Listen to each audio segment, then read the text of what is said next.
வலிமை மிகு இறைவன். இதை தன்னுடைய வாழ்நாளில் உணர்ந்தது யார் அப்படின்னா மாதா.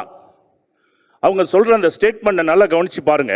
லூக்கா இயல் 1:49.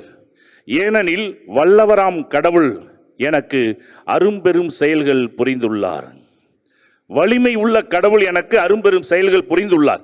அப்ப கடவுள் வலிமையானவர் என்பதை தன்னுடைய வாழ்நாளில் உணர்ந்தவர் யார் என்றால் அன்னை மரியாள்.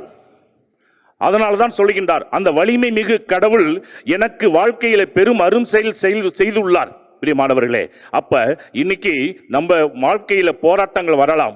சாத்தான் வலிமை மிகுந்தவன் என்று நம்ம நினைத்து கொண்டிருக்கலாம். ஆனால் உலகத்தில் இருக்கின்ற அவனை விட நம்மில் இருக்கின்ற பெரியவர் இயேசு கிறிஸ்து.